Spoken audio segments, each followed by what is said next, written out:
Let me pull a little of the color out of this. And I think I'm all through. We'll come back and review this. But I know you've been working with Lightroom and Photoshop and that handshake in between. And certainly I took the saturation down a little. But I'm going to show you how I would work, because I know you like to go into Photoshop. Let me end up here. I'm going to say edit in Photoshop. I'm going to edit in Photoshop, but I like to edit as a smart object.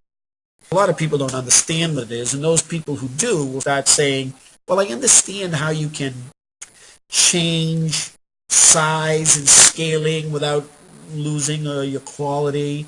But you notice the icon here has this, the background layer doesn't say background, it actually is the image. Notice that this will look somewhat like her image here. We desaturated this a little bit. This says it's a smart object. If I double click this, it opens me right back up into my sliders, and I can say, oh, I think this is just a little less contrasty than I want, or a little less saturation. You see this? And I can continue the whole process from here. So I just added this. So the nice thing about opening up as a smart object, first of all, any scaling, rotating, anything you may want to do for composites, anything you want to change, you can do it, but it also gives us the ability to continue our non-destructive processing.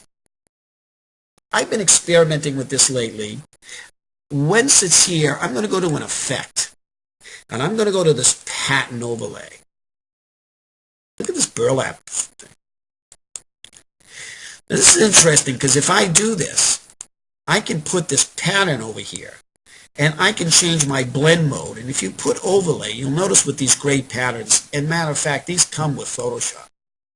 Yep. I can do this. I'm going to go up to 100%, because it's always good to evaluate this at 100%. Because when I go back to this pattern overlay, I can scale. Oh, yeah, yep. Or I can go back down here, and at 100%, it kind of gives, and I could see if I want to make this less. So now I'm getting a feeling of a canvas here. When I look at this, Paul, but watch the power of this. Now I say, I think I do want to go back to my very low saturation that would be on a canvas. This is all non-destructive. Anything you like to do, Paul, by putting on additional layers to highlight this boat, going back here, you certainly can. Now, if I look at this, and this is another advantage to having a screen with a lot of resolution, but now look how painterly this looks. The nice part about it is if you're using Lightroom. This Lightroom opened it up here. It says open as a smart object.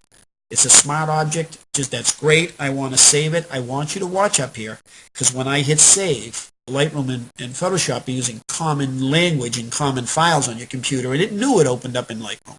So therefore it saved it, which is very good, because if I go back to here, you'll notice that I have two pictures.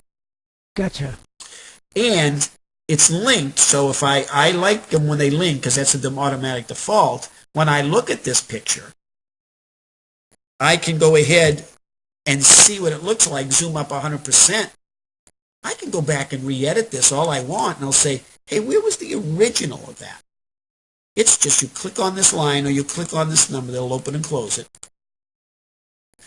There is it without the texture, there is it with the texture.